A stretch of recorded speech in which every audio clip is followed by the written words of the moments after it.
Alors bonjour, je m'appelle Jérémy Merle, je fais partie des 7 Valaisans qui ont eu de la chance de venir en Chine du coup pour 2 mois. Et je suis étudiant à l'école des métiers du Valais, je viens de finir ma formation et je pars à l'école d'ingénieur en septembre. Et j'ai fait mon stage chez Coder Bunker, qui est donc par ici. Alors Coder Bunker, c'est un endroit où plein de développeurs viennent se rassembler ici, soit pour travailler sur des projets professionnels, soit pour des projets juste pour eux dans leur loisir.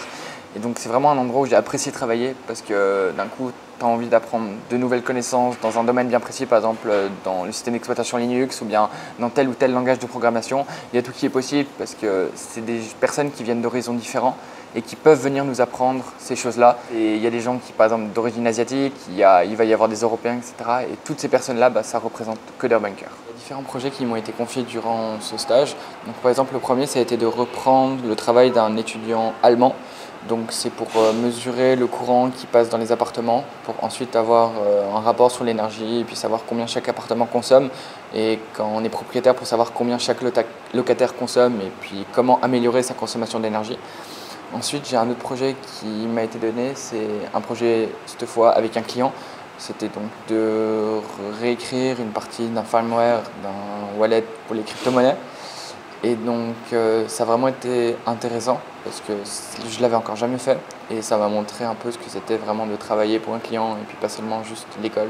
Alors ce stage il m'a beaucoup apporté personnellement, déjà d'avoir pu découvrir un autre pays, d'avoir pu comprendre ce que c'était la Chine, même si on est beaucoup resté à Shanghai, on a vu une autre grande ville de quand même 24 millions d'habitants, donc ça change du petit village en Suisse. Et ensuite on a rencontré de nouvelles personnes, j'ai pu un peu améliorer mon anglais. Et puis en termes professionnels, surtout dans le CV, forcément, je pense que ça va aider. Et j'ai rencontré de nouvelles personnes formidables, avec qui sûrement je vais garder contact. Et puis ça va m'apporter de bonnes perspectives d'avenir. Donc avant d'arriver justement en Chine, je n'avais pas vraiment une idée de quoi m'attendre. Je savais juste que j'allais à Shanghai, ville de 24 millions d'habitants de la même taille que le Valais, qui lui en compte 300 000. Et je suis arrivé ici, je me suis rendu compte que ouais, cette ville était vraiment incroyable. C'est des grands bâtiments partout, ça bouge partout, le transport il fonctionne très bien. Prendre le métro chaque jour, c'est vraiment différent que par exemple juste prendre le bus ou juste prendre la voiture. Donc après ici aussi, c'est là qu'on se rend compte que les Chinois, ils ont vraiment mis un accent sur la technologie. Il y a tout qui se paye avec son téléphone, donc il suffit d'avoir un compte bancaire en Chine, on se connecte avec son téléphone et on peut payer absolument partout.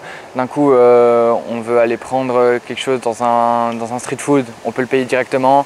On veut aller acheter quelque chose au kiosque d'à côté, on peut tout faire avec ça. À Carrefour, on paye avec le téléphone, on peut prendre un taxi avec ça, on peut prendre des vélos. Non, ici, technologiquement, ils sont vraiment beaucoup plus avancés que la Suisse.